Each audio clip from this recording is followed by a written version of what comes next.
Good evening, everybody. It is 7 o'clock, and we will start the meeting now.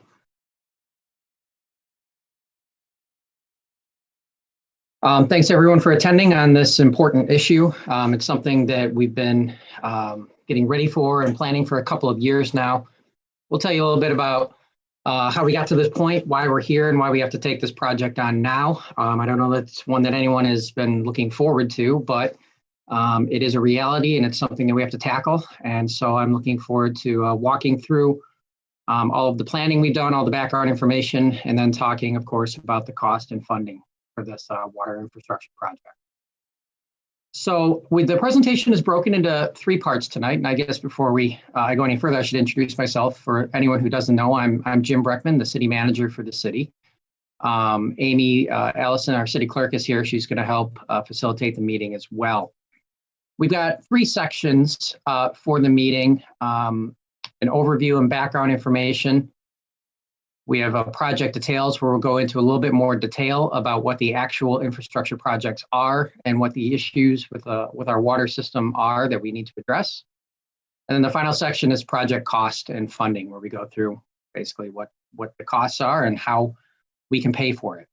We'll have a chance for discussion and questions at the end of each section, but in the interest of getting through this meeting in a fairly reasonable amount of time, we'd like to ask that everyone hold your questions until the end of each section. And it's my hope that as we go, any questions you have, we may answer those. And if you have a question about what is this going to cost or how we're going to pay for it, we'll talk about that in the third section. So please hold your questions on that particular segment until we get through that section. So getting into the background information for the project, we do have online resources. A lot of the things that we refer to and a lot of the information that we've used as we were putting together this project plan are available online.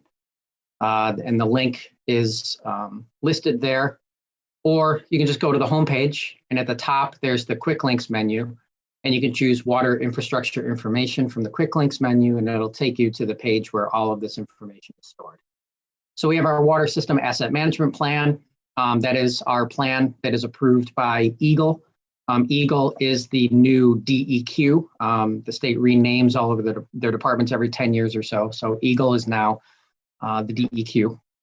And the water system asset management plan goes through, and that's our plan for how we're going to maintain the assets in our water system. Particularly important right now, given the lead service line replacement requirement, everything that goes along with that. Lead in the water has been a top of mind issue within the state. So there's a link to our lead water quality testing results. We have detailed engineers project cost estimates for all of these projects. So you can have a look through those. They are cost estimates and they are broad. They're not specific. So keep that in mind, but that gave us what our dollar values were that we needed to be planning for. And then preliminary lead service line inventory by address. So if you're curious if you have a lead service line or what our records say, that listing is on there as well. And you can see what all of the addresses are. That was based on a record search. So we don't know exactly what's out there. There's 100 years of changes that have happened in the city. So some things may be a little bit off, but that's based on our records. And then, of course, this presentation will be available on that page tomorrow morning. So why are we doing this? In 2018, in response to the Flint crisis, the state of Michigan adopted new water quality rules that apply to all water quality, or I'm sorry, all water supplies. Anyone that supplies a public water utility that supplies water to the public has to comply with these state rules. There's a link to the administrative code in the specific section that talks about lead service line replacements is 325.10604F. So those were adopted in 2018, and lead service line replacements are required to start this calendar year. We're required to replace 5% of our lead service lines in the city every year. We'll talk more about our plan for that. We also have 100-year-old water mains. They're cast iron water mains. They were put in the ground in the early 20s, 1922 to 1924 generally. Those are end of life cycle. It's about 100 years you expect to get out of a cast iron pipe. So this is an externally motivated timeline. It's moved up some of our project planning. We knew that we were going to have to replace our water mains eventually, and probably sooner rather than later. But with the state adopting the new lead service line replacement rules, it's moved our timeline up a little bit with some consequences for when and how we have to do things and how we pay for that. The lead service line replacement requirement from the state was 20 years. We are proposing a 30-year process. That's where that asset management plan becomes important, because in the EGLE rules, they state that as part of a EGLE-approved asset management plan, a municipality can get a longer window to replace lead service lines, and we are seeking to do that. The reason we're seeking to do that, quite frankly, is just to stretch out the project and stretch out the cost, so that our cost increase, we can pay for those over a longer period of time, and the cost increase then doesn't have to be as high. And this is an important language, that the city has to replace public and private lead service lines at water supplies expense. So basically at the public expense, we're required to change private infrastructure. And then the final change was that it reduced the action level for lead from 15 to 12 parts per billion starting January 1, 2025. The federal limit is 15, so the state has adopted a more stringent standard. I am happy to report that our local lead water level results are very good. We have 4 parts per billion from our 2020 sampling round. So that's well below the 15 and 12 parts per billion limits. Lead testing results for all public water supplies across the state are available online, and the link is right there, michigan.gov/MI lead safe. To get to the water quality results, you click on drinking water and then click on the water supply, excuse me, lead results. So to give a brief overview of what all is part of our water system here, just at a basic level, there's 2 parts. There's public infrastructure and there's private infrastructure. The public infrastructure are the sections in orange. It's the water main, which is under the street. And then there's the public side of the service line. And that's the line that it's the pipe that goes from the water main and into your house and supplies water into each house, business, building in the city. Right around the sidewalk, on the house side of the sidewalk, there's a curb stop box. That's where the city can shut water off to the house if we need to. The public side of the service line is between the water main and the stop box. And then between the stop box and the water meter in the house is privately owned service line.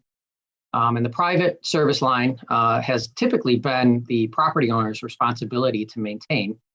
And the public side service line is the city's responsibility. And it's the the private side water service line that the state's mandated that the city has to change at public expense.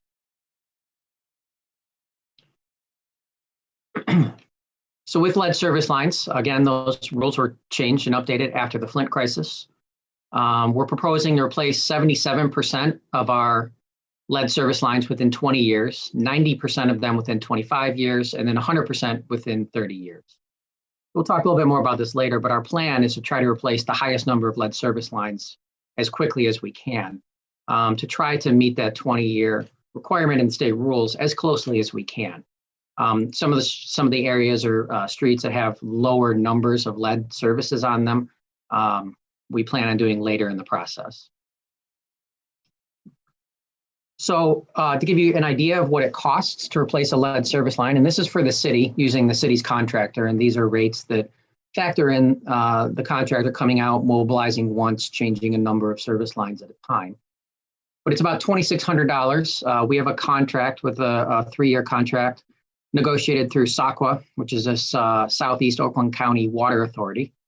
It's a consortium of about 12 communities. We purchase water together and maintain, do things like this cooperative contract for economies of scale. But in that contract, the cost to replace the private side service line is about $2,600. The cost to replace the public side service line, that's from the main to the stop box at the sidewalk, is between $7,000 and $10,000. And the reason for that cost difference is that when you're replacing the public side service line, you have to dig the street up. You have to dig up at the sidewalk to get to the stop box. So there's just a lot more disruption and restoration costs that's involved in the public side. So lead service lines, we did a preliminary inventory based on our record cards for when services were installed. Basically anything that was installed in 1936 or earlier was lead, and then the record cards indicated that anything installed after 1936 was copper. So using that and then cross-referencing that with assessor's data for the year that the structure or house was built, for houses that we didn't have the record card, we were able to determine that our preliminary estimate is that we have 699 known or suspected lead service lines and 451 known or suspected copper service lines. So we're at about 60% of our service lines are lead. When you figure it's $10,000 to $12,000 to replace a service line, that total cost comes out to about $8.4 million to do this project. To give you an idea of relatively where we stand compared to neighboring communities in terms of the number of lead service lines that we have, it's not good. Ferndale, we don't know. When they did their preliminary inventory, I think anything that they didn't know absolutely for certain, they put in the likely lead column. But even the next community like Berkeley has only a third of the lead and likely lead services that we do. And then Birmingham is 1/6 of us, Hazel Park, about the same. And then Huntington Woods, where I look, you're down at 5% or less. So if our numbers looked even like Berkeley's, we're not having this town hall meeting tonight. We don't have really an issue that we couldn't deal with under our normal operating standards. But we are really in a much different situation than any of our neighboring communities with the number of lead service lines that we still have out there. Part of this is a function of the age of the community. A lot of these other communities had a lot of parts of town that developed after World War II, whereas our entire community developed really between 1920 and 1935. A small percentage of our houses were built after then, of course, but much different than our surrounding communities. How disruptive is the process of changing one of these service lines? Well, this is one of the good things about having the contractor that we do. They don't use open trenching. They dig a hole, a pothole. They dig it's about 5 feet by 5 feet, maybe a little bit bigger at the stop box. They dig down at the water main, and then they get in the in the basement of the house, and they pull the line through the ground. So they access here at the stop box. They have a contraption, a pulley system where they attach the new copper line in the house to the old line, pull the old line out, which pulls the new copper line through the ground. And then they attach it to the stop box. And then they do the same thing for this segment. So they're not trenching your entire front yard, and they don't have to open cut across the entire street. We did some test replacements on Amherst to get familiar with the process last fall, and just to see how it goes, to work with the contractor for the first time, sort of a little shakedown cruise. And this is one of the, I guess, more disruptive sites that they had to do. And you'll see the area of sand. The restoration hasn't been done yet because they can't do that till springtime. So you'll see the area of sand. That's where they had to dig down for the stop box. The street that was dug up is where they had to get to the water main. So that's the disruption. It won't be a tragedy for most people's front yards, which is a good thing. So the next part of this project is our water mains. Given that they're nearly 100 years old, they're at their expected lifespan. Most of our water mains are 6 inches.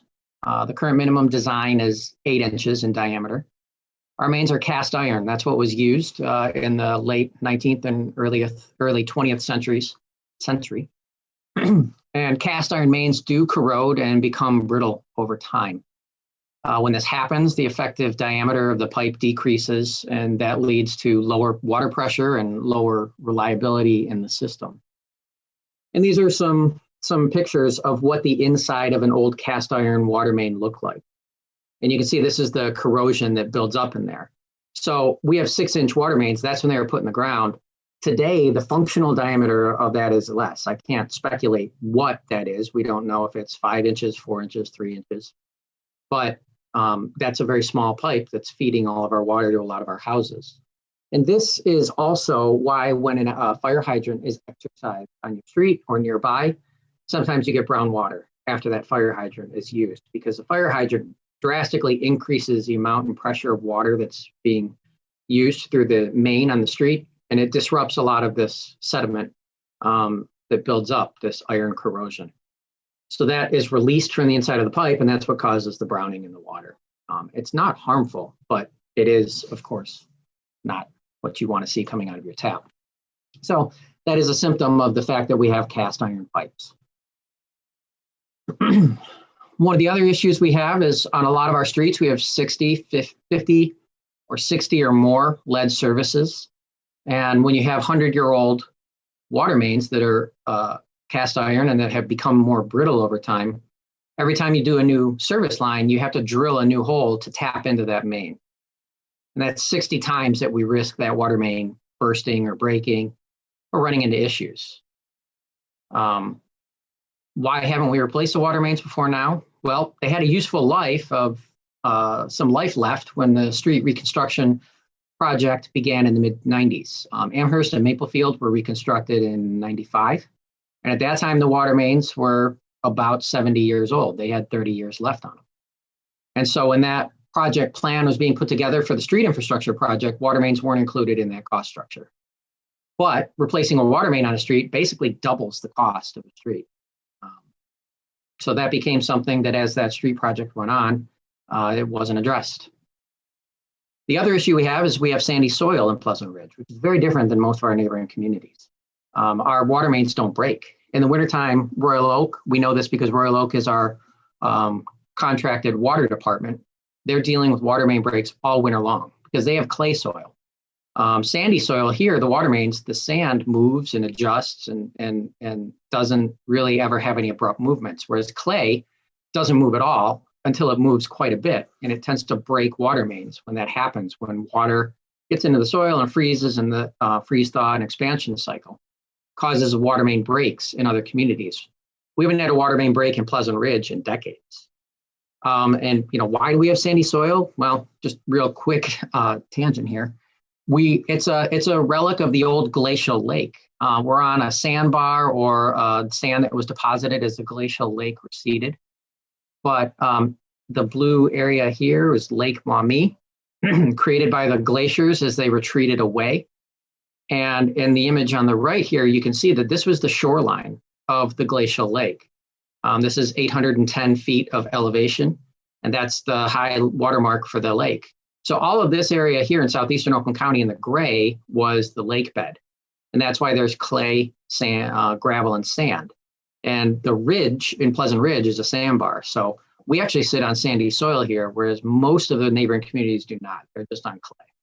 So it's a geologic difference, which has helped us get a lot more life out of our water mains. So can we wait till the next time we rebuild our streets for the water main replacement? Concrete streets can last for 50 years. If you drive down Maplefield or Amherst, they're still in very good shape for being close to 30 years old. So those streets won't need to be dug up and replaced for at least 10 years, hopefully 20 years, maybe more, especially if we continue to do the proactive maintenance that we've been doing to prolong the life of those streets. So that means that some mains could be 150 years old when the street is redone. Norwich and Hanover were just redone 3 or 4 years ago. So theoretically, they may not be reconstructed for another 40 or 50 years. And the water mains on those streets would be 150 years old at that point, well past their expected life. And that's not something that will be good as they continue to corrode, as they continue to lose their effective diameter. And we just increase the possibility for having emergency repairs all the time as they wear out and start to break more. So the idea is to combine street maintenance with the water main replacement as we do this project. We have to dig into the street for every lead service line we replace. You saw the image where we replaced it on Amherst, and there's a pretty significant area that we have to dig out for every single house where that water service line meets the street, meets the water main under the street. So we're already going to be doing a lot of disruption and digging on each street. So while we're doing that, we might as well replace the water main. We've already broken the street. We've already dug it up. it doesn't make any sense to wait to do a water main replacement to dig that all up again in the future. So that's why we think that we have to do this water main replacement, or why we think it only makes sense to do the water main replacement at the same time as the lead service line replacement. But it certainly increases the cost of the overall project. We estimated about $8.4 million for lead service line replacement, but the water main replacement would be $16.5 million. Again, spread over 30 years, that's a $25 million project, comes in at about $850,000 a year. And further breaking it down, you can see that the private service line replacement is only about 7% of the cost. The public service line replacement from the water main to the stop box is about a quarter of the total project. And then the water main replacement is about 2/3 of the project. To give you a sense of what that means, relative to what we operate on right now, our current typical water fund runs at about $1.25 million a year. So when we're adding $850,000 of new infrastructure costs, that's a significant increase. That is not something we can just absorb. So at this point, I'd like to open it up for any kind of questions that anyone has. You can use the chat feature in Zoom to type your question in. There's a raise hand feature where you can, this is an Apple device, click on the three dots that say more, and there will be a raise hand. You'll see the selection right there. On a PC, click on participants, and then you'll have a chance to raise your hand in the menu that pops up on the right. So if you'd like to ask a question, make comments on anything, now's your chance on these. And again, we'll talk more about project cost. We'll talk more about specific projects. So a question about those, we'd like to hold until those sections. But I see we have at least a couple of raised hands, and we have some questions in the chat as well. The first person that had their raised hand was Jay Ahmad. So Jay, I'm going to unmute you right now.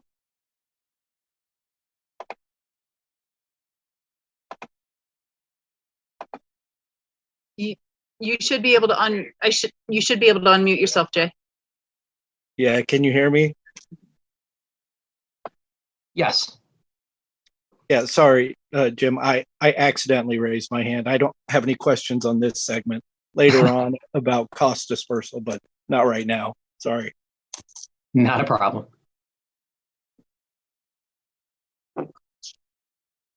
Okay, the second hand that was raised, it was Foreman, but I don't see them right now. There you go. Okay. Hi, can you hear me? Yep, go ahead, Jay. Two questions. First, I wanted to confirm replacing the private lines, the part that goes to the house. Did you say that is included in this at public cost or is not? It is, yes. The state has mandated that we replace all lead, even the privately owned portion, at public cost. Okay, cool. And then second is, how disruptive is the part of the street replacement that has to be done for the water mains to be taken out and replaced? Is that like a third of the road or? Right. There's a few different methods that they can use for that. So when you're replacing a water main, you can open cut a trench down the entire street and just lift it out physically.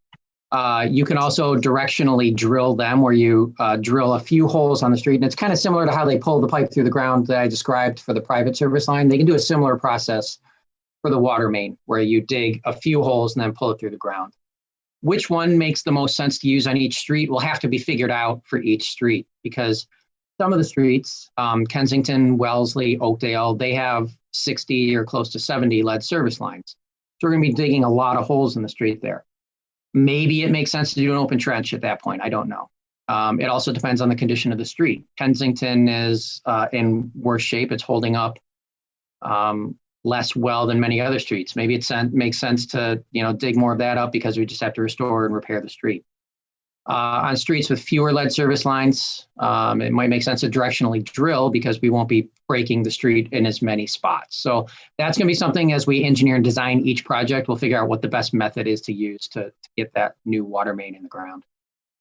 Okay, last part of the question is there a resource? I haven't looked at the website in depth. Is there something that lists our homes on a list that says we suspect that yours does need to be done, or we know yours is already good?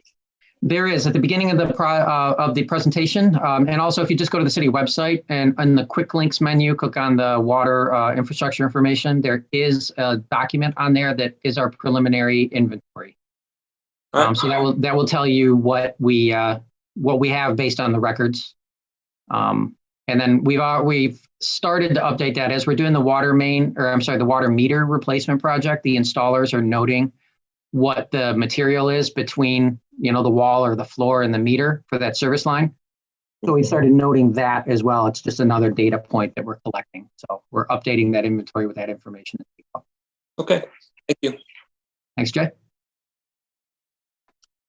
Okay, I'm going to read the two that are in the chat. They came in before the hands were raised. One's from David Pitts. Can you provide any more detail on prioritizing which pipes would be targeted to be replaced first?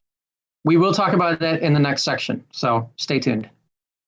And then Doug Rich asks, with 60 lead service lines per street to be replaced, is there a risk of water main failure with the loss of water supply to all the streets?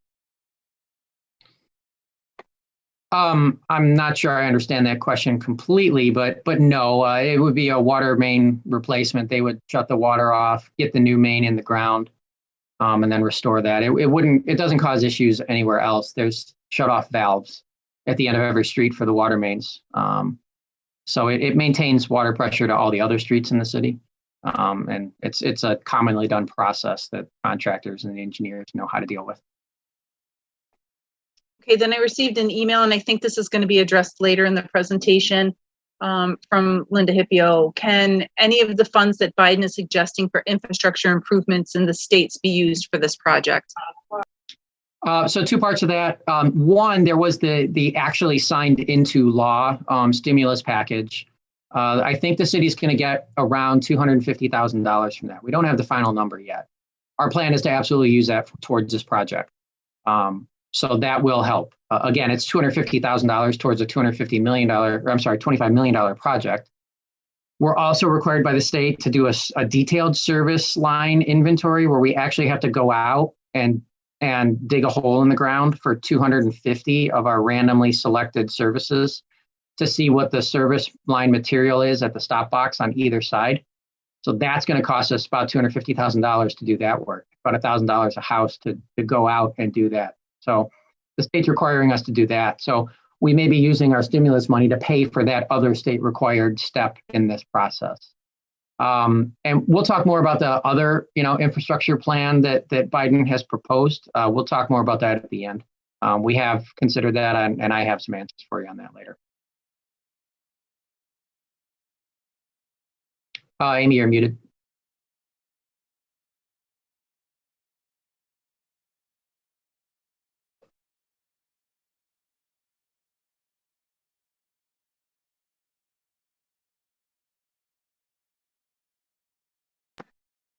Okay, the next individual with his hand up was Howard Smith.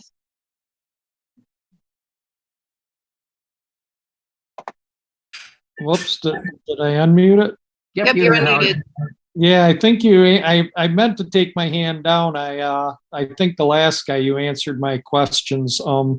I do have a lead service line coming into my house, and I was curious about the, access to our house from the road, but I think you answered that. And one of my other concerns is our sewer line and our water line come into the house about the same place. Well, what are the chances of it damaging the sewer line or anything? It's the old terracotta pipe sewer line here. There's always a chance when you're digging in the ground, but these guys know what they're doing. And that's actually the nice thing about the pulling process is the fewer places you're digging in the ground, really the fewer chances you have to hit things you don't want to hit. Yeah, I like that pulling idea. Now, like they did the gas lines here, that's how they did them. And that looked pretty slick.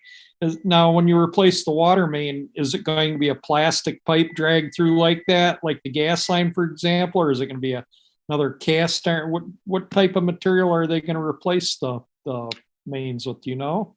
Really, the main things that people use now are ductile iron or PVC. Okay. Ductile iron is usually concrete lined now to prevent that corrosion that you saw in the cast iron pipes, but that's usually used for, I believe, larger water mains, transmission mains. For the 8, 10, 12-inch mains that we need here, it's probably going to be a PVC pipe. Okay. We have 60 years of experience with those now, and that's, they don't have the BPH, and we know quite a bit about PVC at this point to feel confident using them. Yeah, no, where I lived in Savannah, Georgia, that was all PVC there, and it was actually quite good. Good. Yeah. I look forward Thank to you. having some.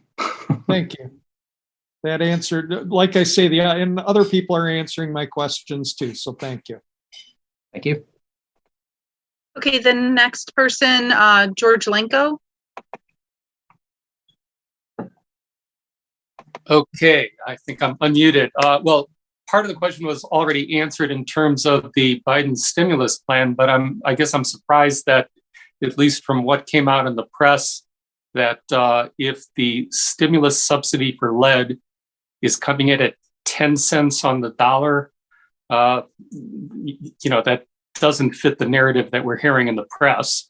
But that's nothing you can address, I know, Jim. But I guess the other question I have is, as terrible the situation was in Flint, it was encouraging to see that our lead concentration is very low. In fact, my house with a lead line tested at 0, like it was immeasurable. And I'm wondering, is there any chance that politically people are going to realize they're really solving something that doesn't need to be solved so quickly or even right now? As long as the water's treated, the lead won't leach. I don't know. I don't know the answer to that. I do know that Royal Oak and Birmingham and Ferndale have all hit over on their lead sampling. So we are fortunate here. Every time we test it, it's been very good. But other communities that are nearby have sampled over that limit. So the fact that we do have water supplies that are exceeding the lead limit in water probably means that this issue isn't going away. At a statewide level, there are still communities that are having to deal with this and are exceeding the limits. So, my assumption is that no, it's not going away. If it does, we'd have to readjust and reconsider, and we would certainly do that. Okay. Well, thank you for keeping us on top of this. Anyway, thanks. Sure thing. Thanks, George. Okay, the next hand up is Dave and Sandra Smith.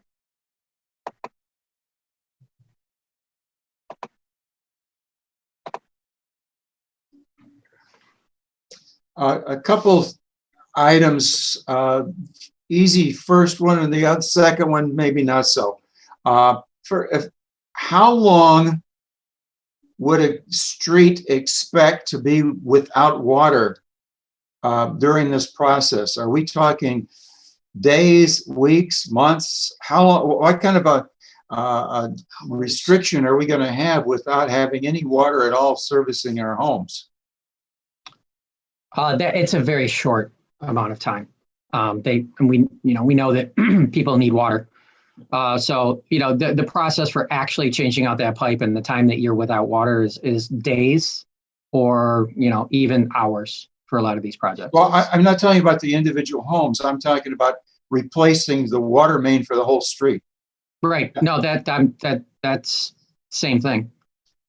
Days? Yes. Days? You're saying possibly days? Yeah, possibly. It's not. They don't take a street offline for weeks or more. It's a quick process. That's good to know. Will there be something provided for people during that time of some sort? If it is 2 or 3 days?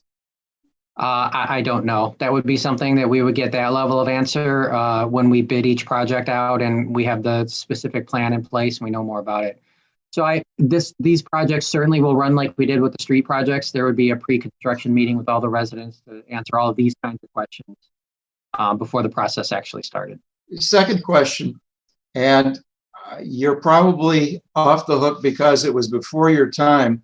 But I have trouble understanding why 30 years ago, when we started the street renewal, that somebody didn't say, look, as long as these streets are ripped up, we might as well do the water mains. They're nearing the end of their useful life.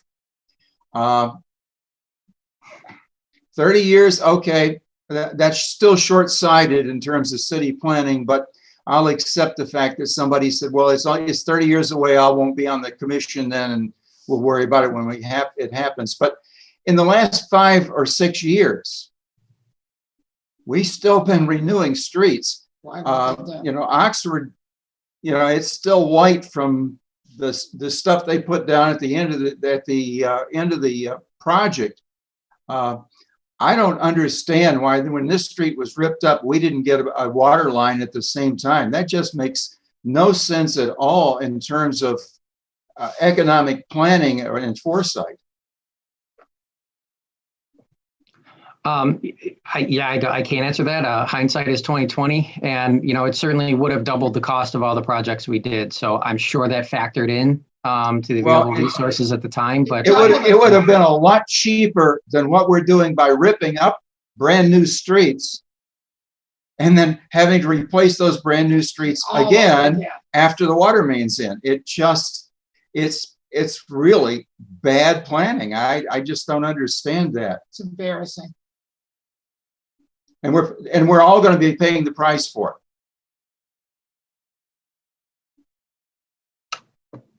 Yes.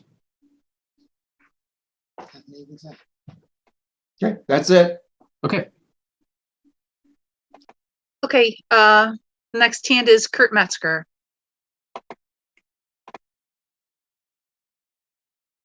Amy, I'm okay. Sorry.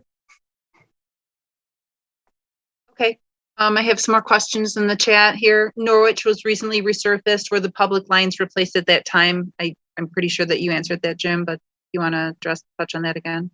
Yeah, so, Norwich and Hanover, no, they weren't. And they were done, I think, the year before the new lead service line replacement rules were adopted. And, we certainly would have done things different on those streets if we had those rules in place at the time. But no, the mains were not replaced on those streets. Does the replacement of the private section of the water line include removal of the existing lead line or insertion of a copper liner? No, it removes the lead line and replaces it with a new copper line. It's not a lining process. It's an entirely new pipe. What happens if a house's private line needs to be replaced prior to the city's schedule for that house? Is this cost covered by the city? So needs is the operative word there. There is provision in state law and the rules that allow for a partial replacement in an emergency repair situation. So there has to be something, there has to be some issue that is requiring that private side service line be repaired or replaced. We are considering reimbursing the homeowner what we would have paid, so the $2,500, $2,600 towards that. It would be the homeowner who would have to arrange for that work, though, because the city's contractor, they operate where they come in and do bunches of these. They're not on call to do one-offs around town. And believe me, they have plenty of work elsewhere. So even getting them into town requires scheduling months in advance. So we are considering reimbursing, what we would have paid when we replaced that public or private side service line. Again, I don't have a final answer on that. I'm still actually working with Eagle on some of our policies just to make sure that we are in compliance with state rules on that. So that's why I can't answer it tonight, but it is on our radar and we are looking at it. So stay tuned. The next question, I believe you answered it. How does Biden's infrastructure plan influence time / how we move forward? Yes, again, I'll talk more about that later. Is it possible to extend out the asset management plan beyond 30 years if the state will allow it? So the state's still working on their process for reviewing asset management plans and requests for timeline extensions. In the meantime, they've told us if you've submitted an asset management plan and are requesting an extended timeline, just go ahead and operate, as your plan says, until we have our process in place to review those. Based on, again, my preliminary conversations with Eagle, I really don't think that they're going to be extending a timeline out beyond 30 years. And in fact, the conversations that I've had preliminarily are, okay, well, maybe 25.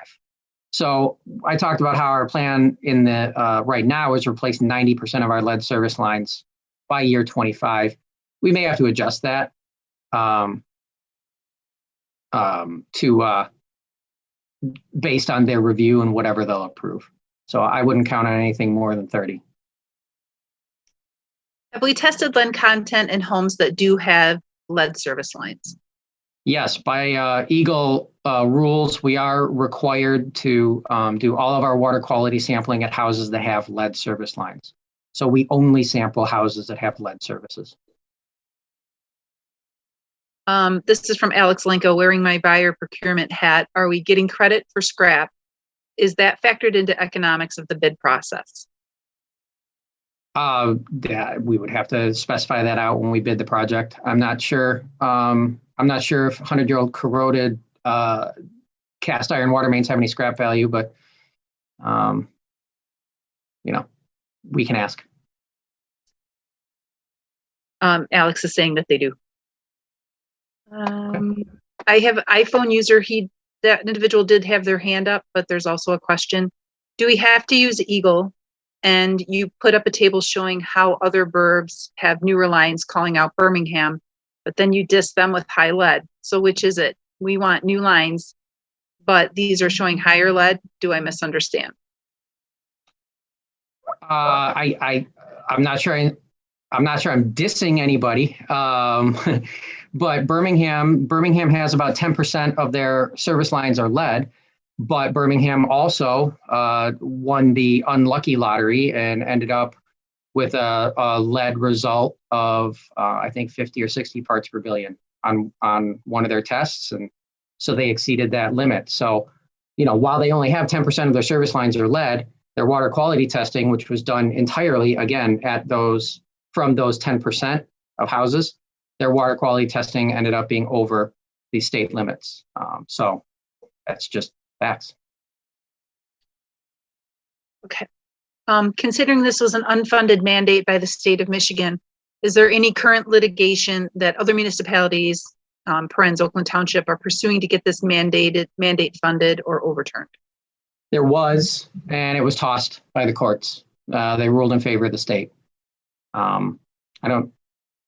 It is what it was. I agree it's an unfunded mandate. I agree it's driving a lot of costs and it's hitting a community like Pleasant Ridge very hard. It has been litigated and they ruled in favor of the state.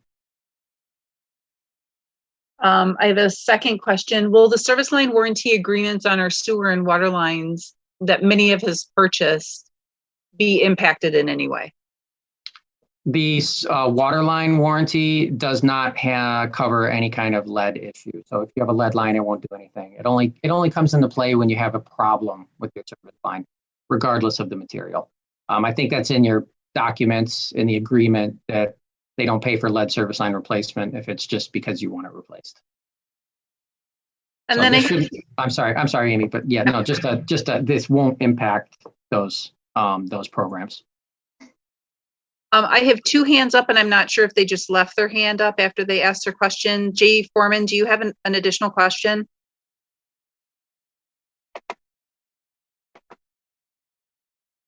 Or George Lenko, do you have an additional question?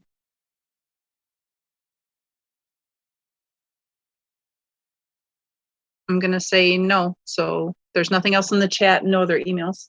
Okay.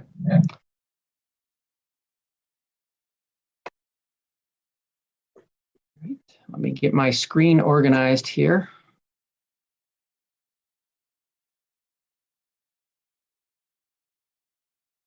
Okay, the next section.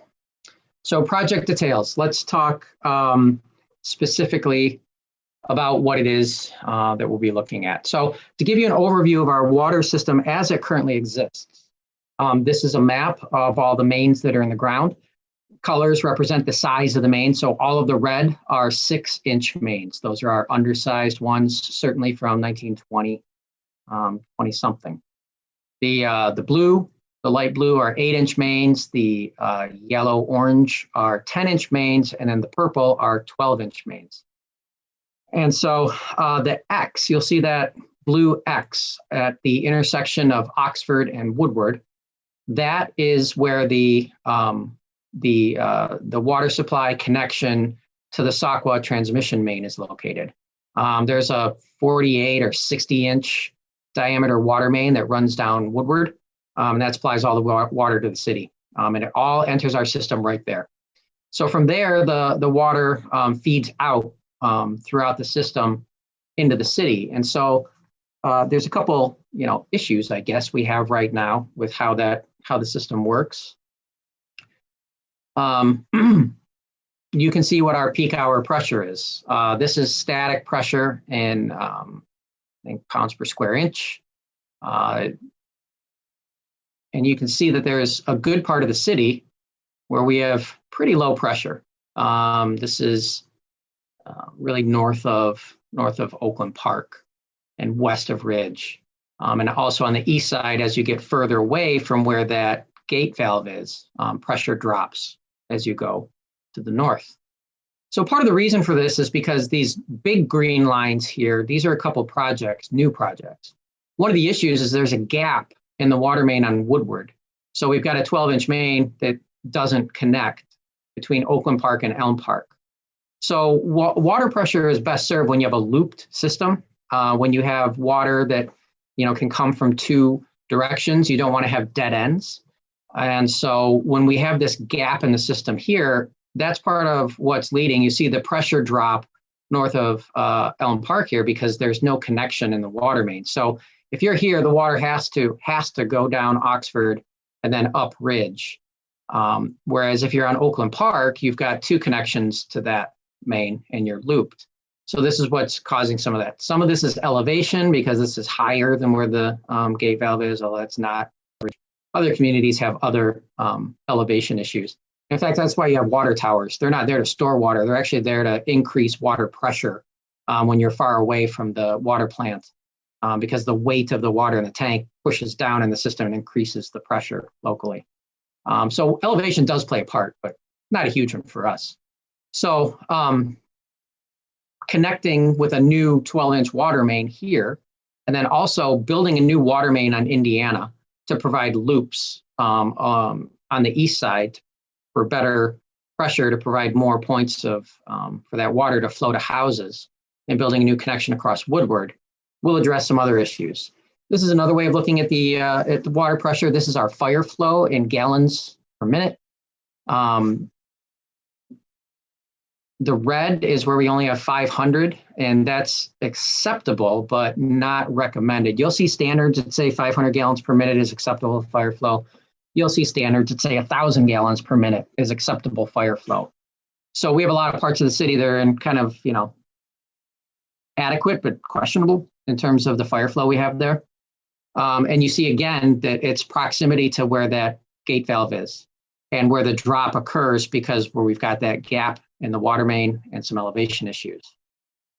And actually, this map is pretty well borne out by reality, by experience. Iron Ridge, which is the development over here on the other side of the train tracks, when they were doing some of their pre-development testing, they did a fire flow test where they went and opened up a couple fire hydrants over at Iron Ridge to see what the actual fire flow. This is, you can model it, but then you have to verify it. And they ended up getting around 1,050 gallons per minute, which is right where the modeling says they should be. But the issue we ran into is that on Elm Park, on the other side of the city, when they open up those fire hydrants, water pressure cratered on Elm Park. At City Hall, we were getting questions from people saying they were in the shower and their water stopped. And we had brown water that happened over in this part of the town from the hydrants being opened here. So that points to a system-wide reliability issue. When you open water main or a fire hydrant here and it causes pressure drops, that means that you've got issues where your whole system can't flow water and handle the that flow. So this is our future fire flow, modeling out the changes and the upgrades. This is replacing all those 6-inch water mains, building the new main along Indiana, building the new connection here. And even with that, you still have some areas where it's 700. This is just a tough area to get to with elevation and connections. But even this will be much, much better than it is currently. And the vast majority of the city will be, it's even off the chart. We have the blue areas are 1,500 gallons per minute. This would put us in very, very, very clearly better situation in terms of fire flow. And that's a proxy for measuring how reliable your system is. Even in terms of peak hour flow, when it's the summertime and everyone starts irrigating their lawns at the same time, sprinkler systems are typically set to go off at the top of the hour, at the half hour. You'll get pressure drops in the system from everyone turning on their sprinklers at the same time. So this will benefit the entire system in terms of reliability. So all water mains will be replaced except for Millington, Maplefield, and Elm Park Boulevard. Those water mains have been replaced already. I don't know why, but they were. Constructing the new main along Indiana and also on the west side of Woodward between Oakland Park and Elm Park. And we've talked about that $16.5 million cost for all of the water main work. So the benefit here is, increasing system pressure and reliability, almost all new water mains, replacing all the lead service lines. Certainly, if you have a lead service line, you benefit from this project by getting that replaced at public cost, but all customers of the system will benefit from the increased system pressure and reliability. I live on Maplefield. I have a copper service, and Maplefield's water main has been replaced. But still, there's times where our water pressure drops a lot on that street because all the water that gets to Maplefield has to flow through all those other water mains. And so, even someone like me who really will get no direct street or house level benefit from the project will get a pressure and reliability benefit. And again, we're at end of life cycle water mains. This is unavoidable maintenance and replacement we have to do. So there's a question before about how are we prioritizing which streets are we doing first? These are the factors that we're looking at. How many lead service lines are on that street? Some have more, some streets have more, some streets have less. What is the system pressure benefit? If we do one project before another, will that have a greater benefit on increasing pressure for the entire system? And then what's the age and condition of the street? Again, if you look at Amherst and you look at Kensington, Amherst is 10 years older than Kensington, but Kensington has some of the ASR concrete issues, which a lot of streets that were constructed in the early to mid 2000s are showing. So this is a graph. The bottom axis here has numbers. They don't mean anything. That's just basically the street. The left axis is the number of lead service lines that are on that street. So Kensington, Wellesley, Oakdale all have 55 to 67 service lines, lead service lines on that street. And then we have the cluster of other east side streets, which have anywhere from 40 to 50. Amherst, Woodward Heights, a little bit less than 40. And then the rest of the streets are typically between 15 and 29. And Howard, I see your comments. I don't know why your graph's not showing up for you, but this presentation will be available on the city website tomorrow morning. So I'd encourage you to download it and ideally look at it on a computer or see if it works on another device. But it will be available to download if you want to catch up on these graphs. So our project plan is for the first, when I say fiscal year 22, that's the year from July 1, 2021 until June 30, 22. That's the city's fiscal year. So all of our project and budgeting is done at that level. So we're required by Eagle to replace these service lines in 2020. The lead service lines on Elm Park, Maplefield, and Millington. We'll be replacing the private service leads. Since those water mains have already been replaced, we shouldn't have to do the public side leads there. When we open up the ground, anything's possible, but this would be a good way to get a number of service lines replaced so that we can meet our Eagle requirement at a fairly low cost. Because when you look at the cost to do Kensington or Oakdale or Wellesley, it's going to be about $1.6 million to do these projects.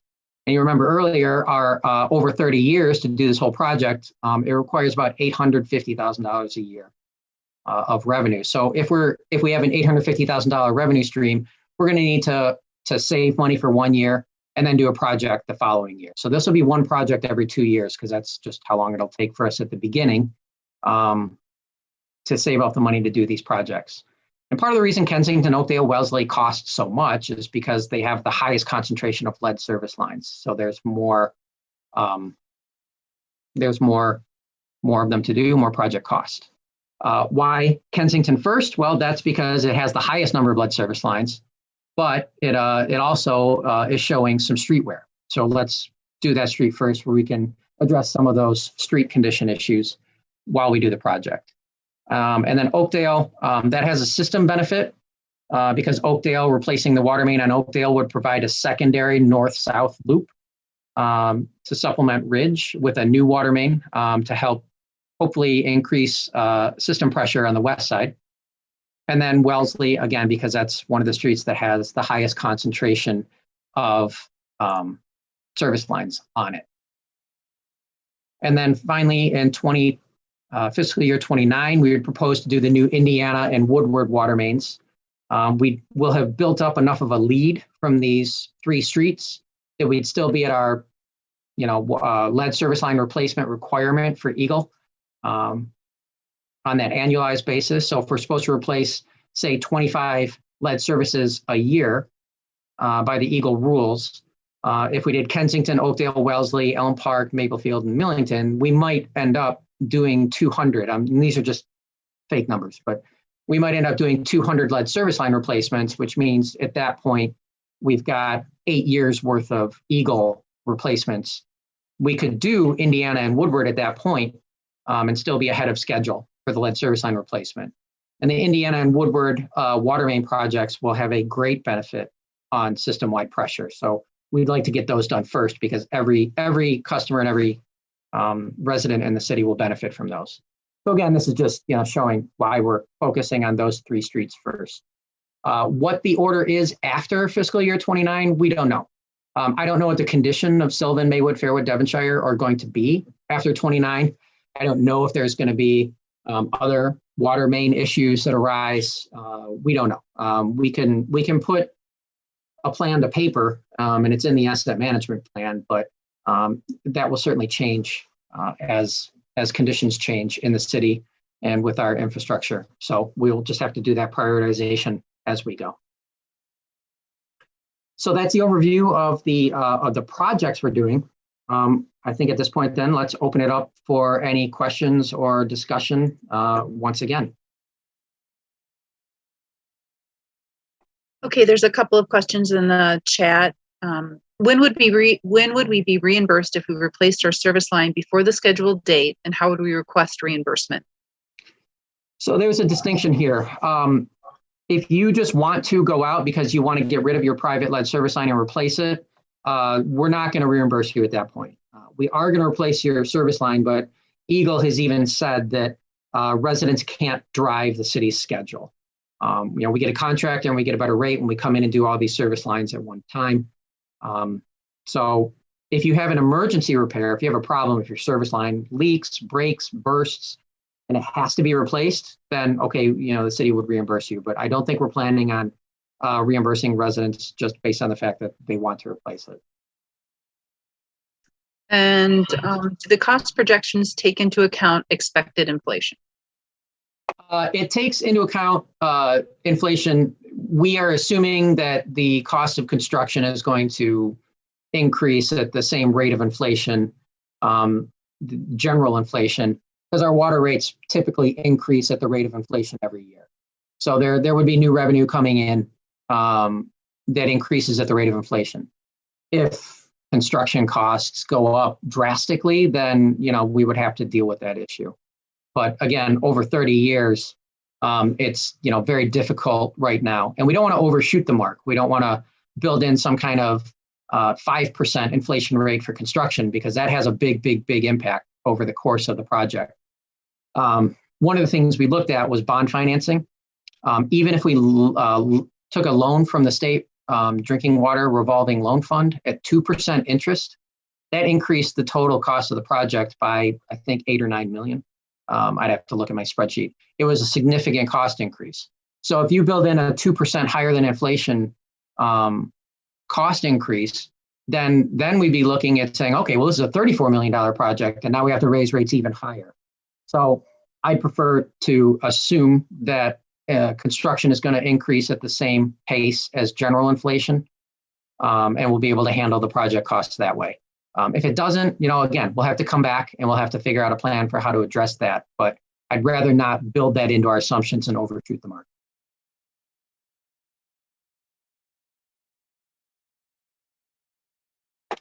Follow up to the replacement reimbursement question. So in the event of an emergency break, how do we request reimbursement? We're still working on that process, but if there's an emergency break, you're going to have to contact the city for a water shutoff, and we can work through that process with you at that time. And again, I wish I had a better, more firm answer for this, but we're still working through Eagle with what our policies and processes are, just to make sure that we're compliant with all of their requirements. So I don't know, but if you have an emergency repair, you'll be calling the city for water shutoff. We'll work through the process with you then.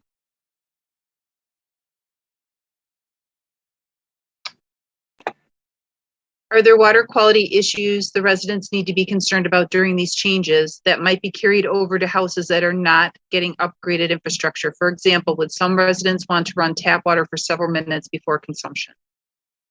After the water main is replaced,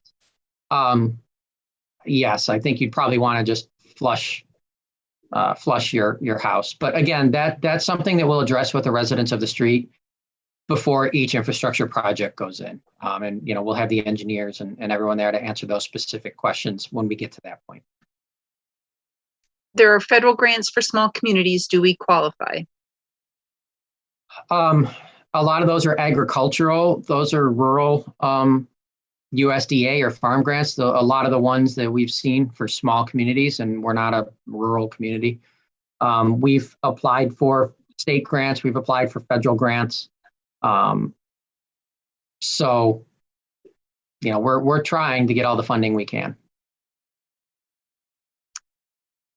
How is the street spend budget to plan that started in the 90s?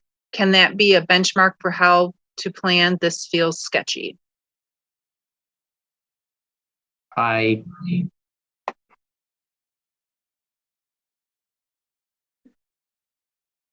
mean, if that individual wants to kind of expound on that, I don't know what the question is there. This is from another individual. Apologies if this was addressed earlier, but why were the water mains not replaced when the sewers were done during the paving projects in the last 15 years? They weren't due yet, or it would have been too complicated to do everything at once. Yeah, we did talk about it. I'll talk about it again. This project started close to 30 years ago for the street replacement project. So the water mains were not 100; they were 70 years old at that point. So they had useful life left in them. I don't know. It certainly would have raised costs quite a bit. I mean, it would have doubled the cost to do each street. So, that would have had an impact. To the previous question, as I think about it, I don't know if they're asking how the street projects were compared to the budget. I don't know when in the early 90s or mid 90s when the first infrastructure millage was passed. I don't know what the budget projections were to do each street. But again, things changed. I know that streets in the mid 2010s got quite a bit more expensive because the cost of concrete went up quite a bit. And the way that the city paid for each street project and the segregated capital asset fund interest used to be used to supplement the infrastructure millage. Well, two things happened. The SCAF, the segregated capital asset fund, used to return 5.5% sitting in a money market in the mid 2000s. But then once the financial crisis hit, that funding dried up. That was a $100,000 or $200,000 a year loss. That was being used for street projects. That went away. So we had to adjust a lot of things for how we paid for the street projects over time. And we got it done, but no plan survives first contact, of course. And as time goes by, things change, and we adjust and deal with it. We do it all the time. So we anticipate changes to this project from today, but again, I think we have a good path forward for getting this done. What's next, Amy? I have an email from Pat Young. You mentioned a state requirement that a test dig outside confirm lead versus copper pipe into the home. Would the existence of lead line entering water meter not be sufficient to determine this? Is the first part of the question. The second part is, this may be answered in the financial section, but could the cost be put through taxes opposed to water bills, since some state taxes may be refunded based on income? And then she thanks you for your depth of knowledge in doing what is best for our community. Thank you, Pat. I will answer the cost and millage taxes portion of that in the next section. So stick a pin in that one. The first one is... I apologize. To answer the first part of that question, the state last week came out with their guidance for their detailed system materials inventory. They were requiring a minimum 3-point verification process. One of those points is inside the house. What is the material of the service line coming into the house between the floor of the wall and the meter? We're getting all of that for every house right now with our meter replacement project. So that's good. We'll be ahead of the curve there. We'll have every single house what that material is. But the state is also requiring that we dig down at the stop box and inventory what the material is 18 inches away from the stop box on the street and the house side. And part of the issue there is that over time, some residents have changed, or during construction projects or whatever, they used to do partial replacements. They would change one section of a water main or a service line. They may have just changed the portion of the service line that comes into the house and then left the rest of it in the yard. So knowing that there's 100 years of stuff that's happened, the state is requiring us to check at those 3 points. So no, the answer is that's not sufficient by the state's own rules. So we're going to have to do some digging. I have another question. Please explain again how residents will pay for these projects, but I think you're going to address that in the next section. Yes. Does this main work stop at the Ferndale line? It does. So Ferndale does their own water system. Ferndale maintains their own water mains. Again, another question about, will our water rates be increased to pay for these costs? That'll be, will the work in Indiana look similar to the line replacement for homes in sections, or will it be trenched? I don't know. Indiana would probably not be trenched. Indiana would probably be directionally drilled because there's no service lines coming in on Indiana. So we're not going to have to pothole in a lot of places on that street to connect service lines. So I'm guessing that Indiana would probably be directionally drilled. They may have to dig a hole in the street, occasionally to dig down and then pull sections of that main through the ground. I'm guessing that would be the process there. Obviously, on a street like Indiana, we don't want to dig up a street that's recently been done. We want to maintain and keep this as low stress and as least invasive as possible. So I'd prefer to do arthroscopic surgery rather than open cut. But that would be determined as we design each street with the engineers. Okay, and then I have a raised hand, George Lenko. Okay, yeah, and this is just a tad off topic, but Jim, when you were talking about how the water usage is overtaxed when people are irrigating in the summer, now that we've changed the way that we allocate our sewage fees, can the city commission reconsider whether we can drill for water for irrigation? I mean, it would lessen the water load for everybody else. So, I know that this was an issue that was looked at, and I know that by ordinance, we don't allow wells. I believe there may be some environmental issues with that. Putting on my system management hat for a second, if we take irrigation sales out of the water fund, we still have to raise that revenue.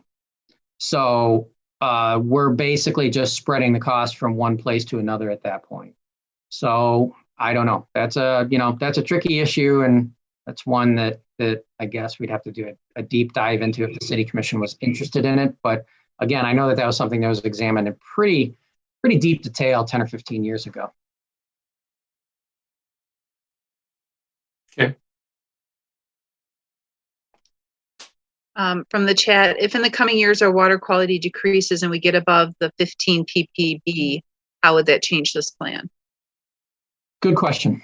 And so not much keeps me up at night, but occasionally that does, especially when we're doing our water quality testing every summer. If you go over that limit, it triggers some things. One of them being that under state rules, you now have to replace 7% of your lead service lines every year instead of 5%. So that changes your schedule from a 20-year replacement schedule to something less, 15, 16 years to replace all of those. I don't know how we would deal with that, to be honest. We would have to cross that bridge when we got there with Eagle. Because once you trip that, then Eagle starts paying more special attention to you. You have to do more testing, more frequent testing, test a higher number of houses every year, do a lot of public education, and start replacing more service lines. So I don't know the answer to that, and I hope we never have to answer that question. I believe we are nearing the street replacement program, so maybe the end. Once it is completed, can we use the same source of funding to offset the cost of the waterline program? Good question. We'll talk more about that in the funding section, the last segment of the presentation coming up next. Would it not be cheaper to use inspection cameras inside the lines to determine materials? Maybe. The question with the water system is, where do you put the camera inside the water line? And then it's a small line. A lot of these are 5/8 inch lines. So if there's any bends, I don't know that becomes tricky for losing the camera in there. I know there's some other methods other than digging into the ground to do service line verification. And certainly we'll use the least invasive and cheapest one we can. We also have a contract through SACWA with a contractor to do service line verification. So when we get to that point, we'll work with them to identify what the cheapest and least invasive method of doing these would be in our specific instances. And then did I see a strange anomaly on Fairwood? It looked like it has good peak flow pressure and low fire flow pressure. Yes, I mean, part of that issue is just that fire flow is the highest stress time. We don't see brown water on streets during peak water usage. But when a fire hydrant is tapped, that's using far more water than even peak usage times. So I think what you're seeing is on some of our streets, you maintain decent pressure, but if a water main or a fire hydrant is tapped, then it gets to the point where the system gets overwhelmed. And that's when we see some of the issues that arise.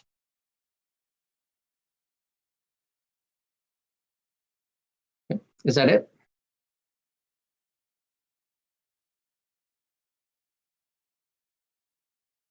You're muted, Amy. My service line runs under my neighbor's driveway. Will be routed different or in the same place? I think in that instance, we'd probably want to reroute it. And we would be able to, if we're putting a new water main in and changing things around, I think we'd have the opportunity to fix that issue for you.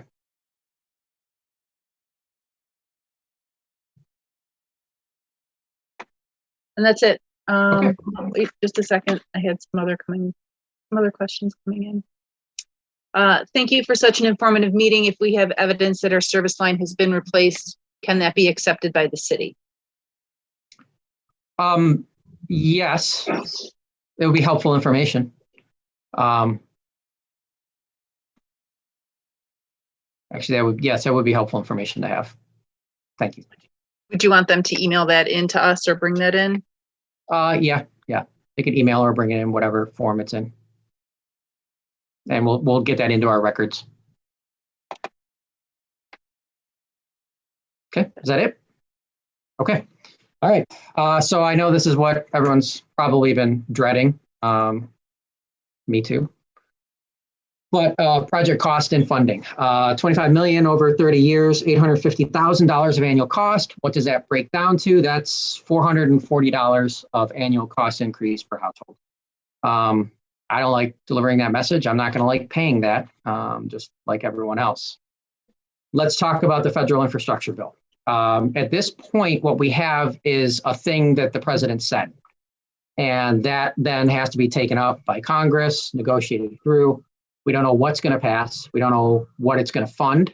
We don't know how and when funding is going to be available to local communities for lead service line replacement. We don't know what infrastructure that's going to count for. So if they say we're going to replace this portion of lead service lines, I don't know. I don't know how they're going to come up with their cost estimates for what they fund. And at the same time, we are required by state rules to start replacing service lines this year. So we have to proceed now with our plan as it stands. If federal funding does come through in the future, fantastic. And we will take that. And once we know more about what that is and how it works, we will certainly adjust our rates down happily to account for that federal funding, which will hopefully help us with this project. So let's all hope that, hope and pray if that's one of the things you do, that, federal funding does come through so that we have the good problem, or not the good problem, but the good issue of lowering our rates in the future. So again, just because I can't say this enough times, 1/3 of this project is lead service line replacement. 2/3 is water main replacement. And let's talk in more detail about what that means for the water fund. So our current annual water fund expenses are $1.25 million. New lead service line water main infrastructure costs that we believe the water fund needs to annually provide is $800,000. We do think that we can come up with a $50,000 annual contribution from the existing infrastructure millage. And I'll talk more about that in a second, why that's only $50,000. Just in graphic format to show you what the how this compares. So in the future, on the right side column is the new, sorry, I'm using the wrong mouse, the new amount of that water main replacement, lead service line replacement cost. This is our current water fund broken out into the various categories that it covers. So you see that treating stormwater because of our combined sewers is the largest expense that our water fund bears right now. Treating regular sewage that goes on a non-rainy day to Detroit is the second highest. Buying wholesale water is the third. And then sewer maintenance and sewer capital projects is another chunk. Every year we pay for drain debt bonds to Oakland County for the George Kuhn facility. That's the one over at 12 Mile and Stevenson. And when it rains, all the water that goes into our combined sewer system goes there. And that holds all of that water. It's a huge facility so that water doesn't go untreated. That combined storm and sanitary sewage doesn't go untreated into our regional waterways.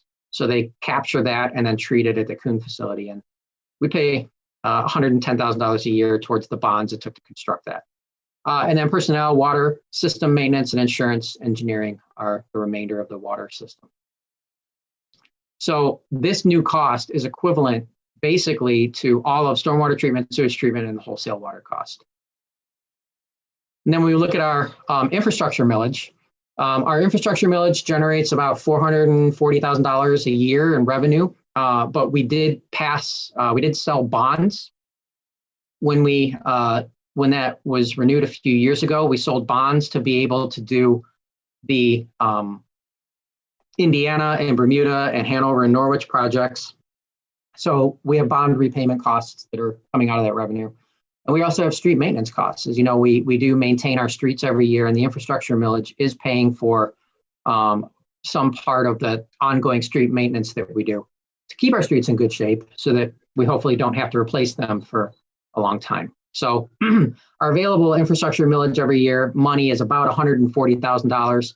We assume we need probably about $90,000 to $100,000 for our annual normal maintenance, and that leaves $50,000 that we can allocate to the water projects. So can we cut our way out of this? Obviously, in the water fund, there's really nothing to cut or to reallocate. If we look at the city's broad portfolio of funds and things that we do, If we were going to pay for the lead service line and water main replacement cost every year of $850,000, we would have to basically eliminate the recreation department, shut down Fort Ridge in the pool, get rid of all public works. So we couldn't cut the lawns in the park or irrigate or sweep the streets or do any of that. We'd stop all street maintenance and stop all sewer maintenance. And then we could do and pay for the lead service line and water main replacement.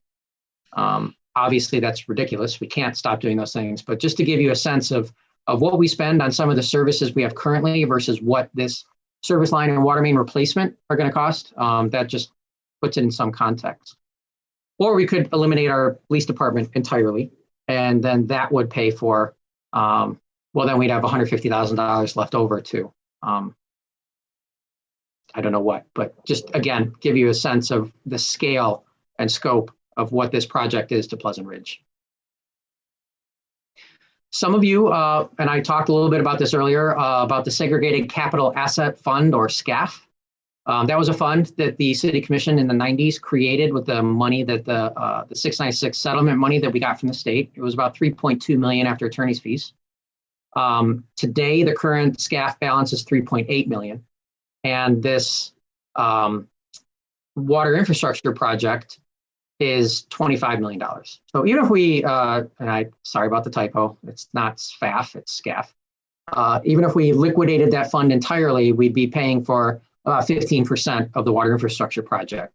But SCAF does a lot of good things for the city. It allows us to self-finance projects. A lot of the things we do, the Gainsborough Park project, for instance, we paid for that with SCAF money. And then the millage money that brings in every year repays the SCAF fund. It allows us to self-leverage. We avoid interest costs. We'd never really have to issue bonds. The streets was one thing because it was a higher cost. But that's a benefit, being able to self-finance modest to moderate size projects. And then the SCAF returns are paying for both of the park pavilions. So, you might be saying, well, we're building these pavilions in Gainsborough Park and over by the pool. Why aren't we using that money for this instead? Well, SCAF paid for those. It's basically like an endowment fund where we can use the returns from that to do improvement projects around the city. And again, both those pavilions are going to cost about $300,000. So again, that would be a small fraction, 1% of the overall water infrastructure project. I know it all adds up, but none of it's moving the needle drastically. Same thing. What about other projects? Some of the things we've heard is, well, we're doing bike lanes on Woodward, or we're doing these projects in parks. Most of the time, these are funded with money that can only be used for specific purposes. With government funding and government budgeting and financing, there are a lot of silos where you get money from the state for roads. And that can be used for a lot of things that have to do with roads, but it can only be used for roads. It can't be used for parks. It can't be used for sewers. Water infrastructure or water fund money can only be used for the water fund. We can't pay for streets out of the water fund. So the Woodbridge Streetscape project we're doing, that is a DDA project with some small supplement from some of our street funds. That project, we got $1 million in grants for. $500,000 in local match is being paid for by the DDA. So that's money that we couldn't use for the water infrastructure project. So I just want to make clear that, might be saying we're doing these other things around town. Why aren't we using that money instead? In a lot of cases, we can't. So payment options. Option one, increase the utility bill, the bottom line utility bill, about 35% to cover all the costs of this project.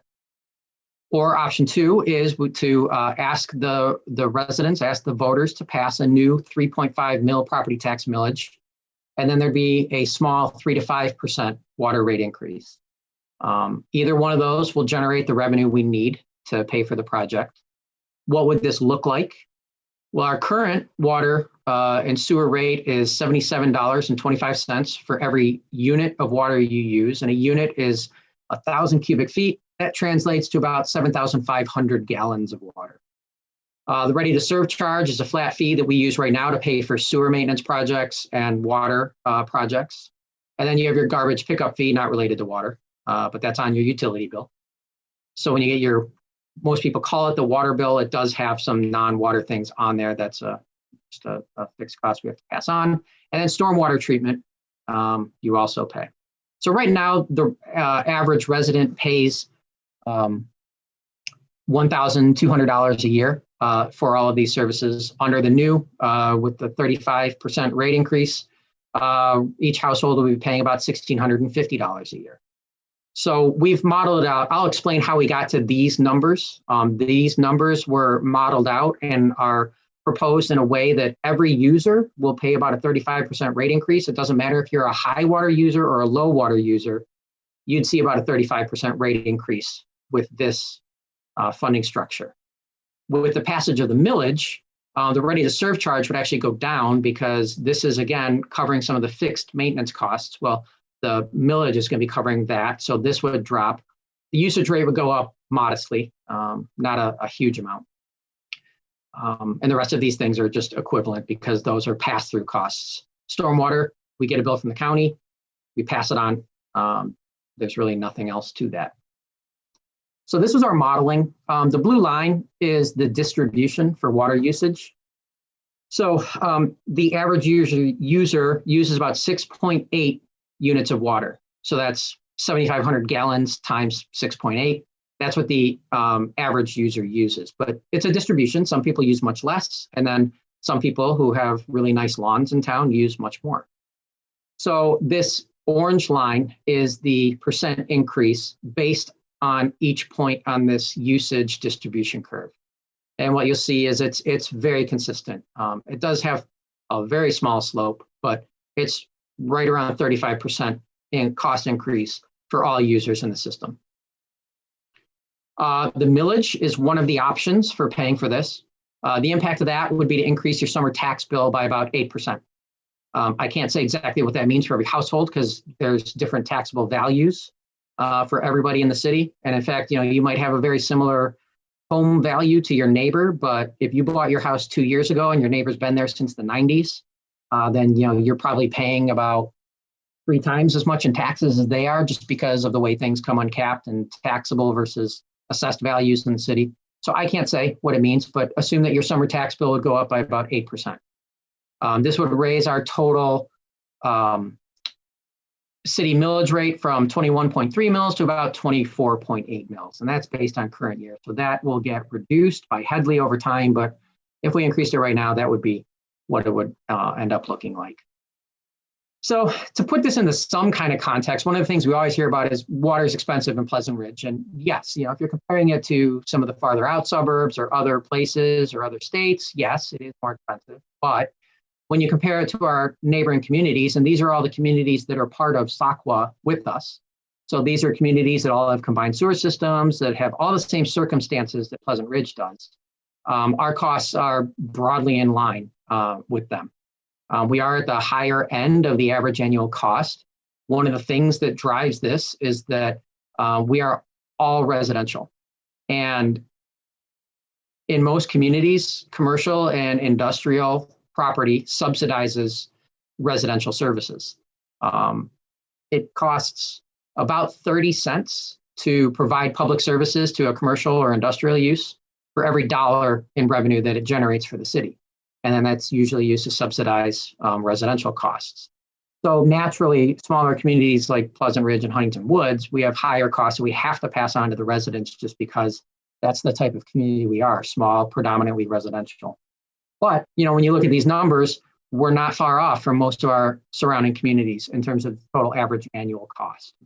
One of the things I want to distinguish is some communities have a drain or water millage already. A lot of times this pays for that George Kuhn drain debt. We don't. It's in our rates. We're not the only ones who don't have that, but that's what this column is. In fixed charges, we have that ready to serve charge. We do have a higher fixed charge.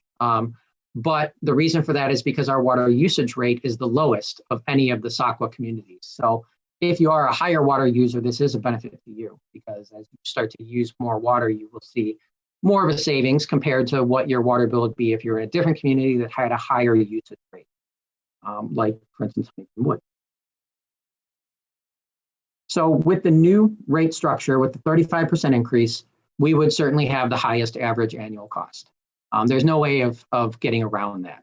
Our only real close peer at that point would be Huntington Woods, which would be $1,400 a year instead of $1,500 a year. And if you're a keen viewer, you will notice that this is a little lower than what was on that previous slide. That's because this doesn't include the garbage pickup fees that you pay on your utility bills. This is just water cost amongst all of these communities.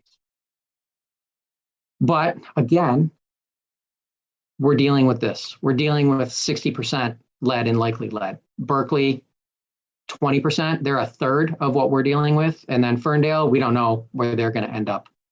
But we're in a different league than a lot of our neighboring communities in terms of the number of lead services we have to replace. So that's driving a big part of this cost increase. The other thing I always look to do is what's our peer community comparison? So, cost of living. Yes, water is expensive around here. But when we look at similar communities, Huntington Woods is our closest comparative. They're predominantly residential. They don't have a lot of industrial or commercial tax base. So their residents bear a lot of their cost. They're a desirable community with higher residential property values. They have a pool. They provide a lot of the same level of services that we do. So what's it cost to live in Huntington Woods? Well, this is the annual cost for your average annual utility bill plus your average local residential tax bill. So what are the taxes you pay to the city every year plus what you pay for your utility bills? And in Huntington Woods, where actually they have replaced a lot of their water mains already, so all of that cost is already baked into their cost of living and their rates, you pay $5,000, $5,070 a year for your average house. And in Pleasant Ridge, currently we're at $3,800, and in Pleasant Ridge, we would be at $4,300 under the new rate system. So can I get a credit, or can I pay a different rate because I have a copper service line already, or I already paid to replace my private lead service line, or the water main was already replaced on my street? I asked this question. I mentioned earlier that I live on a street where my water main was replaced and I already have a copper service line, so I acutely understand this desire. But under the state rules, I've asked the city attorney, of course, to look into this. We can't do this differential rates or pay for the cost of work that was maybe done at your house 3, 4, 5, 10 years ago. We have to charge all users the same rate. And this is the attorney's opinion. I'd encourage you to download this and read the entire thing, but it's because it's at the expense of the city in the rules. It's a public cost, and that has to be paid through rates charged to all users. So we have looked at that. We can't do that. But again, the benefits, who benefits? 7% of the cost is going to private lead service lines. 93% of the cost is going to water mains and publicly owned lead service lines. Even if you paid to have the service line of your house replaced, you probably didn't replace the public portion of that line, and that's a big part of the cost. So there are a lot of benefits that are going to be flowing to residents as a result of this project. Not to mention just the general system pressure and reliability, and doing maintenance that we have to do in order to have a well-functioning water system. So one last thing that I'll add as a coda before we go to the last batch of questions here, and now there are no further sections, so any question is fair game. But a millage would require approval by the voters. That will happen in November if the City Commission decides to put this question on the ballot. We have to start raising the revenue this year. So water rates will go up to that 35% level starting July 1. If the infrastructure millage passes, if the water infrastructure millage is placed on the ballot by the City Commission, and if the voters approve it in November, then what would happen is that millage would take effect with your July 2022 tax bill, and water rates will go down next year. So we would adjust the water rates down to account for that new revenue that would be raised by the infrastructure millage. So yes, the voters will absolutely, the residents of Pleasant Ridge will decide how we pay for this, whether it's on taxes or if it's on the water bill. But given that this is required by the state and we have to do it, it has to be paid for somehow. So I think that's it. If there's anything I can cover, I'm happy to answer any questions. So with that, Amy, I turn it back to you. Okay, I know we have one hand up and we have a bunch of questions in the chat. So I'm gonna, Jay, just bear with me just a second. I'm gonna go through some of these questions in the chat and then I'll jump to you and then come back to the chat. Mike McGrath says 440 per household annually doesn't seem that crazy for this much work to be done. When it's all said and done and paid for, will rates return to the already high 2020, 2021 rates? That's 30 years from now. So I would certainly anticipate, that being the case. We'd have all new water mains and there would be less for the water fund to do. But I can't answer what's going to happen 30 years from now. Is 440 an average cost? Will larger houses pay a larger percentage of the cost?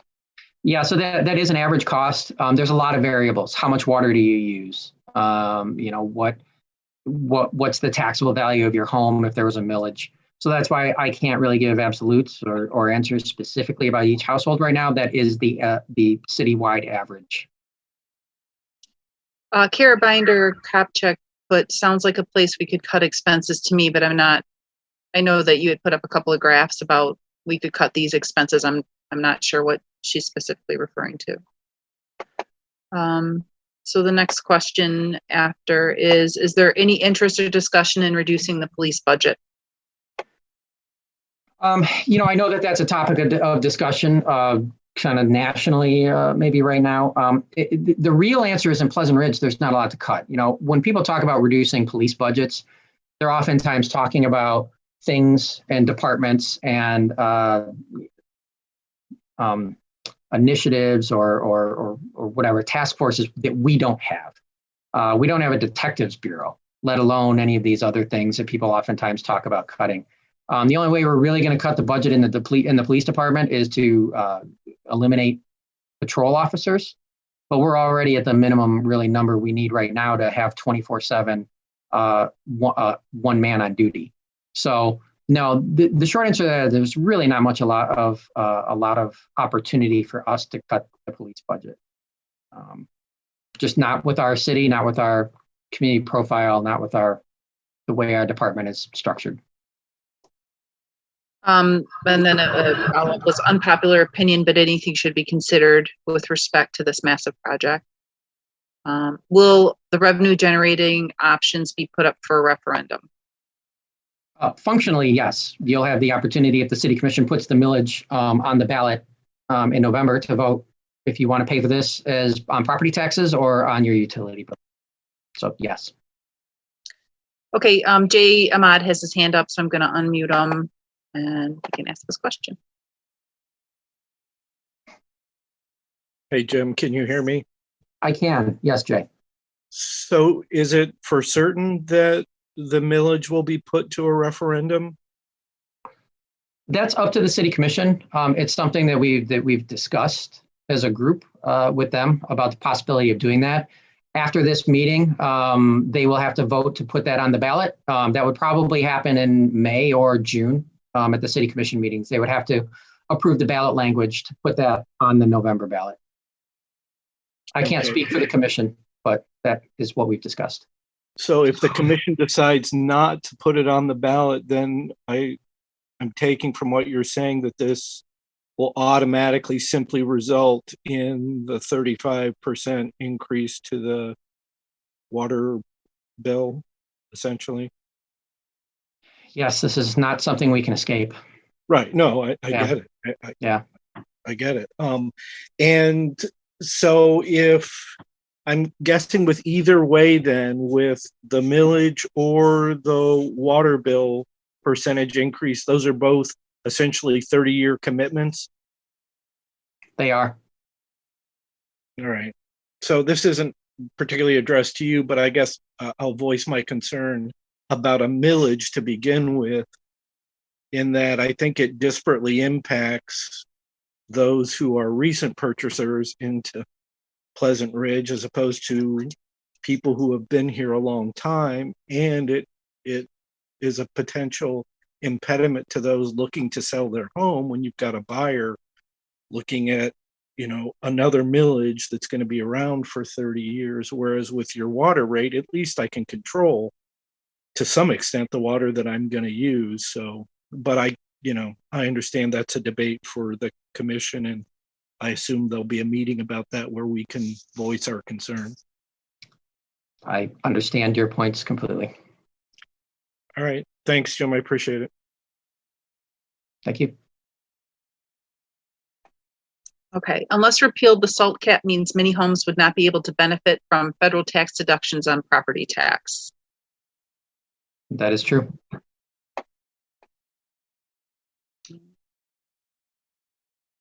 And then Alex put, to be fair, Lathrop fits the flavor / bill too. I know you spoke about Lathrop in the presentation. Yeah, I think that's a small community issue. Yes and no. And I won't go into the reasons why, but. Would it be better if this is a tax instead of an increased utility bill for those who are currently under the SALT cap? Would it be better if, oh, it's the same question twice. Again, individual circumstances, there's a lot of them out there, and we can't generalize about that.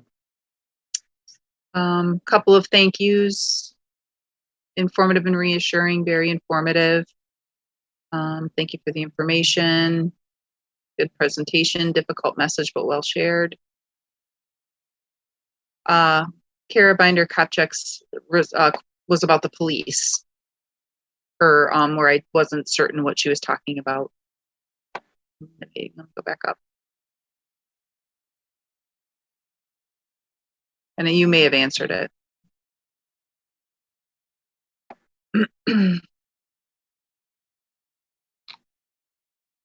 Was there a question? The police department sounds like a good place to cut expenses Oh. I wasn't certain what she was talking about. Okay. Yeah, replied later. Considering a 35% hike in water rates, average consumption is very likely to go down, i.e. reduced income to the city. Is it safe to assume that we will see additional increases going forward as a result? So yes, that is an issue I am very aware of and concerned about. You can call it a rate death spiral. South Lyon, I know, is a city that passed a similar rate increase. It was similarly large to ours, and what they saw is once that rate increase was passed, usage went down. So you do get into a death spiral where you have to raise this revenue because you have to do these projects. But if usage keeps going down, you have to keep raising the rate higher and higher, which in turn incentivizes people to use less and less water. So definitely acutely aware of that issue. If you ask me my question, I would certainly prefer a reliable funding source like a millage so that we can keep water rates at a very consistent level of what they are now and won't get into that rate death spiral. Because yes, that's a good observation and one that, yeah, I'm concerned about that. Okay, and then Howard Smith has his hand raised for a question. Yeah, I was just curious. Now, correct me if I'm wrong, but the more water you use, the more you pay, right? Is that correct? It is. Okay, so that 35%, is that of the volume of water you use, or is that the total monetary part of the bill that you're paying the additional 35% on? That's your total bottom line. Okay. Yeah, we modeled the bottom line for everybody. So, of course, if you're a low water user and, let's say your typical utility bill is $150 a period, you'll pay 35% more than that. If you're a high water user and you're paying an average of $500 a period, your 35% increase is going to be more in dollar terms, but at a percentage level, it keeps that percentage increase equal across the board. Okay. Just an opinion too. I think, leave it up to the voters whether they want to pay higher bills or a higher tax. Just let the people of the community make that choice. I think that's a great idea. Good. Thank you. Thank you, Howard. Another very informative presentation, nicely done. Outsourcing police is an option that should be considered again. Was a comment. How is this related, if at all, to the new meters? Also, thank you for the information and time. So this really is not related at all to the new meters. That was a separate project. The meters are 25 years old. So they were at the end of their useful life. They needed to be replaced. One of the things that we definitely considered when we were doing the meter replacement project, could we have gotten another 5 years out of our meters? Probably. But the fact that that gets us into every basement and allows us to inventory what that service line material coming into the house is, said, no, let's do that now, so that we have that data to help plan for this project, to help report that to the state to meet some of our reporting requirements. But broadly, it's not, this is what we talked about at the town hall tonight is not related to the water meter project. A millage does not share the burden equitably. Some households will see over $1,000 increases and others well below 440. Absolutely understood. And that is absolutely true. What happens if we as a city were to pass a millage for LSL replacement, then we get federally funded to cover LSL replacement in the future? What happens to the millage dollars that was used to cover? How do we as residents recover the tax millage? So really what's going to happen is we're going to know that that federal funding is coming in advance. And when that money starts to flow in, we would reduce the millage rate that we assess every year. So just because we approve a 3.5 mil millage doesn't mean we have to levy 3.5 mils on the tax bill every summer. We can reduce the amount of millage we levy to only generate the funding we need. So if federal infrastructure money comes in and we can reduce that to a 2 mil tax levy, we will do that, and it'll lower tax bills for residents. Did I hear correctly that water will be going up 35% July 2021, regardless of the possible millage vote in November? Yes. So we would have to raise rates this year to generate the revenue we need to start doing this project. If the millage passes this November, that millage will be levied on your July 2022 tax bill, which would be the fiscal year after this coming year. When that millage money starts getting assessed, your water rates would go back down at the same time. So we would work it that way. It seems that a millage rate increase provides a stable, manageable revenue stream versus the unmanageable death spiral. I agree. Has the city discussed a third funding option which combines the two, rates half from a millage and half from increased rates, so that the costs are more evenly distributed, and we include an economic incentive to reduce water usage? If I understand correctly, that's sort of a third way with not maybe a 2 mil millage instead of a 3.5 mil millage, and then the remainder of the water rates, if I'm understanding correctly. We have looked at a couple of scenarios just informally that we workshopped out with the city commission. The 3.5 mil is kind of what gets most of it done on an infrastructure millage.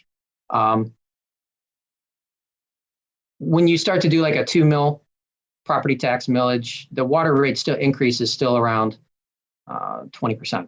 So it's still pretty significant.